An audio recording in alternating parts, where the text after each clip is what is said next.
Good morning everyone, નમસ્કાર. આપ કેમ છો બધા? આશા રાખું છું કે મજામાં હશો. આશા રાખું છું કે તૈયારીમાં લાગી ગયેલા હશો.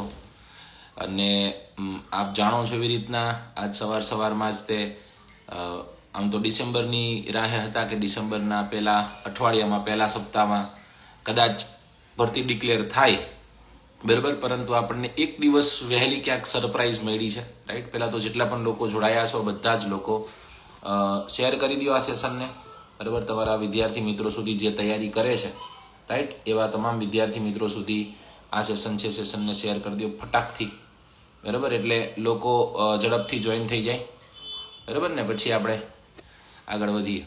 ઓકે, તો રનિંગ ક્યારે આવશે શું હું મારા વિચારો તમારી સમક્ષ મૂકું છું, બરાબર. લાંબુ નથી કાંઈ વધુ કરું, પણ જે છે એ 2-5 મિનિટનો ટાઈમ લઈ અને સવારમાં આ બાબત છે તમારા સમક્ષ ડિસ્કસ કરવા માટે હું હાજર થઈ ગયો છું.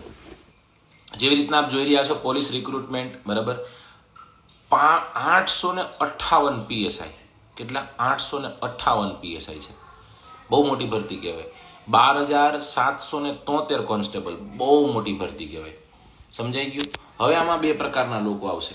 એક એવા આવશે, રિઝલ્ટનું શું ઝાલા જાહેરાત છે, રિઝલ્ટ તમારું આ મહિનામાં ડિસેમ્બર મહિનાના એન્ડ સુધીમાં તમારું રિઝલ્ટ આવી જશે. સમજાણું? તમારું રિઝલ્ટ આવી જશે. ઓકે, હવે એક કોમેન્ટ ન કરતા. ઓકે, હવે ગ્રાઉન્ડનું શું? ઘણા લોકો એવા આવશે કે ગ્રાઉન્ડનું શું. મને ઘણાના મેસેજ આવ્યા, સાહેબ એક આપણે અપલોડ કરેલી ઇમેજમાં જ લખેલું હતું 90% લોકો ગ્રાઉન્ડ ફેલ કરશે.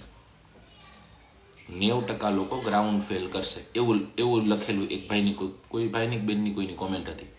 મને એ નથી સમજાતું. તમે પોલીસ કોન્સ્ટેબલની તૈયારી કરો છો, તમે કોન્સ્ટેબલ પોલીસના તે એસ્પિરન્ટ છો, તો તમારી તૈયારી એવી હોવી જોઈએ કે નહીં કે તમારે ગ્રાઉન્ડ ગમે ત્યારે લે ત્યારે તમે તૈયાર હોવા જોઈએ. તમારી તૈયારી હોવી જોઈએ. મારા મતથી હું એવું માનું છું કે તમારી તૈયારી હોવી જોઈએ. બીજી વસ્તુ એ કે મારા અંદાજા પ્રમાણે ગ્રાઉન્ડ છે એ ગ્રાઉન્ડ તમારું ફેબ્રુઆરી મહિનાના પ્રથમ સપ્તાહમાં કે ફેબ્રુઆરી મહિનામાં આવે, ફેબ્રુઆરીના ફર્સ્ટ વીકમાં આવે. તમારી પાસે ડિસેમ્બર આખો અને જાન્યુઆરી આખો પડ્યો છે. સમજો, જો 60 દિવસમાં તમારાથી ગ્રાઉન્ડ નથી થતું તો વિચાર લેવાનું તમારાથી ગ્રાઉન્ડ નહીં જ થાય ભાઈ. સમજો, 60 દિવસ તમને તમારા શરીર પર વર્ક કરવાનો સમય મળે ને 60 દિવસમાં ગ્રાઉન્ડ ન થાય તો ઘણી વસ્તુ એવી છે સ્વીકારી લેવાની. સમજાઈ ગયું? આમાં 2 પ્રકારના લોકો આવશે. એક એવું કહેવાવાળા કે બહુ જલ્દી ભરતી આવી ગઈ, અમને તો ખબર ન પડવા દીધું. ખબર પડી જ હતી, બધાએ કીધું હતું. શિક્ષકોએ, ખાસ કરીને હું મારી વાત કરું છું, હું છેલ્લા 2 મહિનાથી રાડો પાડું. મારા વિડીયો જોઈ લો તમે યુટ્યુબમાં. 2 મહિનાથી હું રાડો પાડું છું. 2 મહિનાથી હું તમને રોડ મેપ આપીને બેઠો. જે લોકો પરીક્ષાના રોડ મેપમાં આજથી 10 દિવસ પહેલા જે રોડ મેપ બનાવ્યો ને એ લોકો એમ કહેતા હશે કે સાહેબ તમે કેટલું સરસ કીધું તમને કે રોજ 2 કલાક 3 કલાક તમારે ગ્રાઉન્ડમાં રહેવાનું છે, તમારે દોડવાનું છે. સાહેબ 10 દિવસથી અમે દોડીએ છીએ, ભલે કદાચ અમારું ટાઈમે પૂરું નથી થતું અત્યારે, પણ એટલી તો ખબર પડી ગઈ કે ધીમે ધીમે કરીને અમે એક રિધમ મેળવી રહ્યા છીએ. અમે જગાડવા આવતા હોય તો કોના માટે? તમારા માટે આવતા હોય છે, રાઈટ. તો આ મેં વાતો કરેલી છે, આ મેં વાતો તમારી સમક્ષ મૂકેલી છે. સમજાય છે?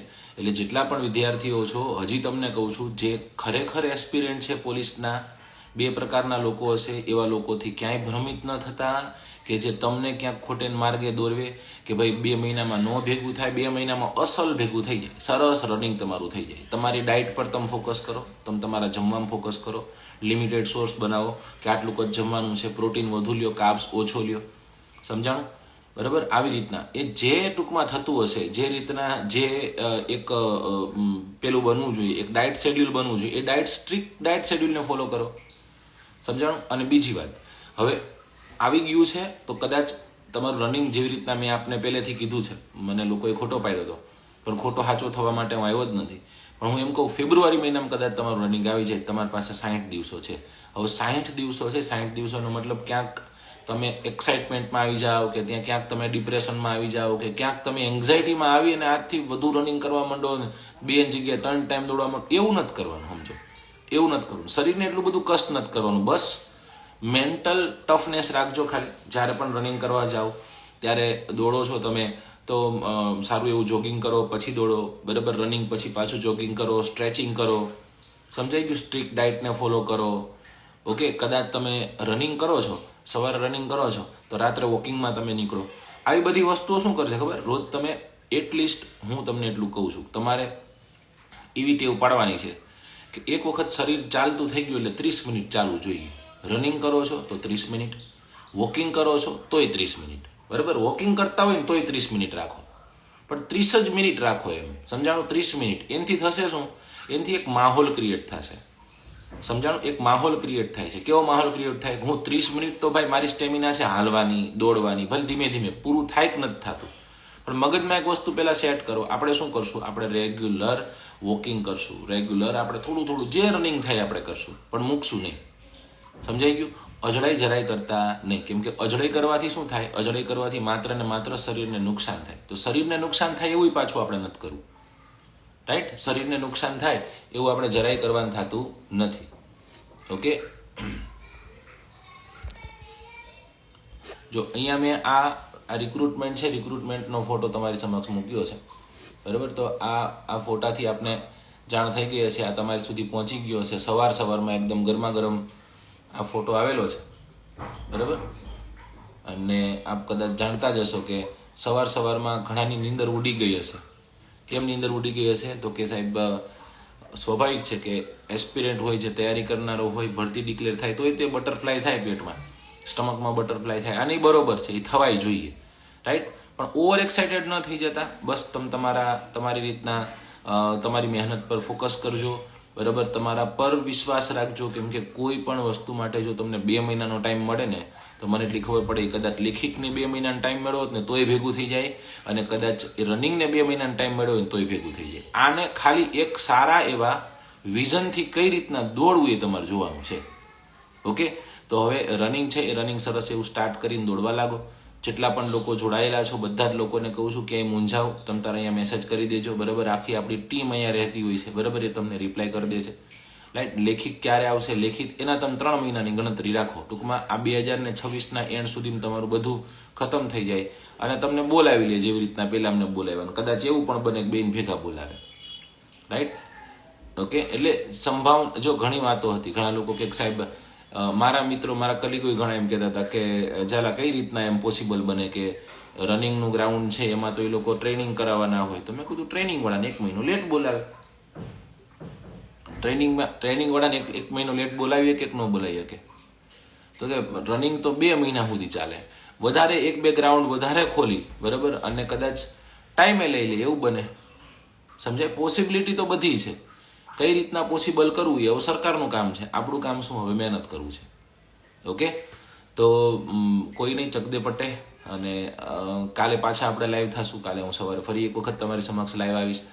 અને રેગ્યુલર હું તમને ઇન્સ્ટાગ્રામના માધ્યમથી તમારી સમક્ષ લાઈવ થઈને તમને પૂછું કે તમે કેવી તૈયારી કરી છે, બરાબર. આપણે એટલીસ્ટ એક દિવસમાં એક વખત આપણે લાઈવ થઈ જઈશું, રાઈટ. તો આ વિડીયોને પણ ઘણા લોકો સુધી શેર કરો, જેથી આપણી ચેનલમાં લોકો જોડાય અને આ જે બધી માહિતીઓ છે એમને મળતી રહે. ને મેં તમને કીધું હતું, એમ લાસ્ટ ટાઈમ કીધું હતું કે ભાઈ બનાવવા છે, પોલીસ કોન્સ્ટેબલ બનાવવા છે, PSI બનાવવા છે. એના માટે મારે જે તૈયારી કરવી પડશે, જે મહેનત કરવી પડશે, તમારા માટે હું કરીશ. જે મટીરિયલ પણ મારે આપવાનું થતું હશે તો હું આપીશ, બરાબર. આના માટે 3 વસ્તુ યાદ રાખજો. અભિજીતસિંહ ઝાલા એક યુટ્યુબ ચેનલ છે આપણી, અભિજીતસિંહ ઝાલા એક આપણું ઇન્સ્ટાગ્રામ છે આ જે છે, અને અભિજીતસિંહ ઝાલા એક આપણી ટેલિગ્રામ ચેનલ છે. અભિજીતસિંહ ઝાલા GEO લખશો, જીઓગ્રાફી વાળો જીઓ, એટલે તમને મળી જશે, રાઈટ. તો ત્યાં હું તમને મટીરિયલ, અમારી એક ટીમ અત્યારે કામ કરી રહી છે, એના પર જ વર્ક કરી રહી છે. તમને એક માઇન્ડ મેપ, એક આખો રોડ મેપ આપું, બરાબર. ટોપિક જ આપી દઉં કે આજે આ ટોપિક કરવાનો છે, સમજાણું. અને કોઈ પણ જાતના પ્રયત્ન કરીએ છીએ, કોઈ પણ જાતનો ચાર્જ તમારી પાસેથી લઈએ નહીં મેન્ટરશિપ માટેનો. પછી લઈ તો વાત આખી અલગ છે. કદાચ એવું બને કે એક સારા એસ્પિરન્ટની તે જરૂર હોય તો કદાચ આપણે લઈએ, પણ 99.99% કોઈ ચાર્જ હશે નહીં. ડન? ચલો. અને અલગ અલગ તજજ્ઞોને પણ આપણે બોલાવશું આપણા યુટ્યુબ ચેનલમાં, આપણા ઇન્સ્ટાગ્રામમાં, અને એના માધ્યમથી આપણે જે તે વિષયની માહિતી લેશું. બંધારણ છે તો બંધારણવાળા શિક્ષકને બોલાવીને પૂછશું, સાહેબ બંધારણ કઈ રીતના તૈયાર કરવું, એક જસ્ટ જણાવો અમારા સ્ટુડન્ટને. ઓકે, એવું કંઈક કરીશું. ઓકે, તો રનિંગ લેવાઈ જશે. રનિંગ મને 99.99% ફેબ્રુઆરી મહિનામાં લાગે છે. પછી કદાચ આવે ન આવે વાત આખી અલગ, પણ મારું મન 2 મહિના નહીં 3 મહિનાથી આ જ વાત માટે ધબકી રહ્યું છે, અને એ ઓલમોસ્ટ બધું સાચું પડી રહ્યું છે. હવે ખાલી રનિંગ ડિક્લેર થઈ જાય એની એક રાહ છે. ઓકે, તો તમે રાહે ન રહેતા તમે દોડવા મળજો. ચલો દોસ્તો, ફરી એક વખત મળીશું. શેર કરજો, લાઈક કરજો. Thank you so much. જય હિન્દ, જય ભારત.